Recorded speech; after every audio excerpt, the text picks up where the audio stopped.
Hi there, this is Ranjit, and in this video we'll be doing the review for the Samsung Galaxy S5 Mini, which is the smaller version of the popular Galaxy S5. And Samsung has managed to pack in almost all the features of the regular S5 in this Mini. And this S5 Mini is a compact size smartphone from Samsung. And this S5 Mini sports a 4.5-inch Super AMOLED screen, and it's a very compact phone, hence it's comfortable to hold in a single hand. And this will be ideal for people who just want a smaller size phone that can fit in a single hand. Moving towards the back, we had a 8 megapixel camera instead of the 16 megapixel camera, and the camera is okay but not as good as the regular Galaxy S5 that had an ISO cell. In terms of focusing, I would say it's slower than the regular Galaxy S5. We do also get the heart rate sensor on this S5 Mini, and again the back is that same dimpled back, which I'm not a big fan of but does provide a good grip in my opinion. And this is the speaker.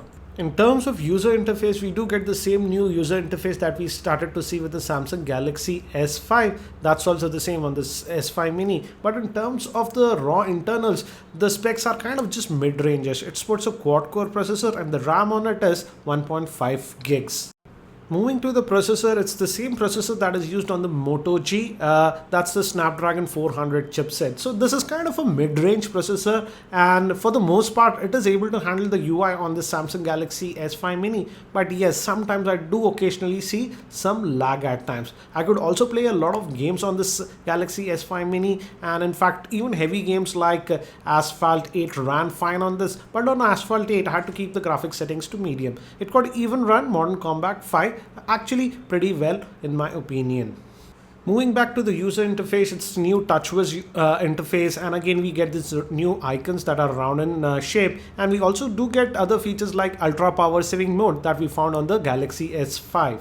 And overall, in general responsiveness, the phone is pretty responsive, I would say, but sometimes yes, I do see some minor hiccup and lags at times that is famous with TouchWiz. Fortunately, we do get that fingerprint scanner also on this S5 Mini, and the fingerprint scanner actually works a lot better on this S5 Mini compared to the regular Galaxy S5.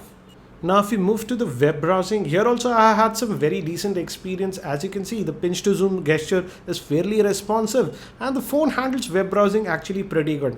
Now if we move to the screen quality also, the Super AMOLED screen, that's a 720p HD screen, is also very good, and the viewing angles, as you can see, are also very nice. So in terms of web browsing, I did not have any issues with this Galaxy S5 Mini.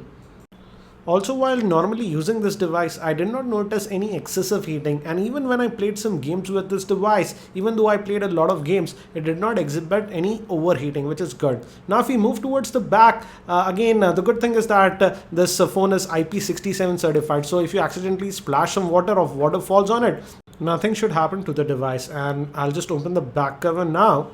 And as you can see, we have a rubber gasket which prevents the water from seeping into the device. And here you can add your micro SIM, that is 1 and 2, and also the micro SD card on this S5 Mini.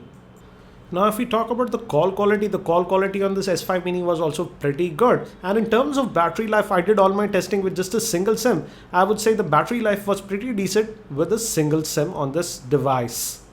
Now moving to some of the cons that I feel are with this device is this back. The back, I would say, is a little bit flimsy, and particularly the speaker, I would say. If you keep the speaker at max volume, the entire back actually vibrates and it simply does not give you a great feeling. In fact, I had the same problem with the regular Galaxy S5, but looks like Samsung has not solved that issue, and that issue still persists on this Galaxy S5 Mini, which gives it a very cheap feeling when you play back, videos, etc. at high volume. The heart rate monitor also works as expected, but you have to be pretty static for it to get accurate results.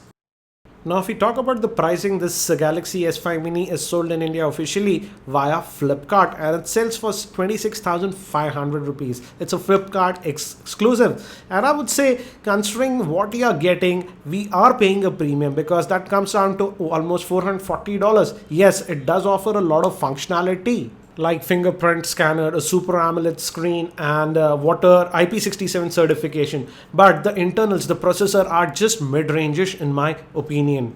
Don't get me wrong, the performance of this device is not bad, but yes, simply speaking, you're paying a premium for a mid-range component, I would say, in terms of the processor that is used. I would say everybody is doing that except Sony. In fact, I would suggest that if you are looking for a compact size phone, I feel the Xperia Z3 Compact or even the Xperia Z1 Compact does offer a lot more compared to this Galaxy S5 Mini, because it runs on a much more faster processor compared to one we have on the Galaxy S5 Mini. But if you have no problems regarding the price of the Galaxy S5 Mini and you like the various other features that are offered, for example, you like the Super AMOLED screen or the fingerprint scanner, it's a good Android phone by Samsung. I hope that you found this video review helpful. Thank you for watching it. This is Ranjit and I hope to see you in my next video.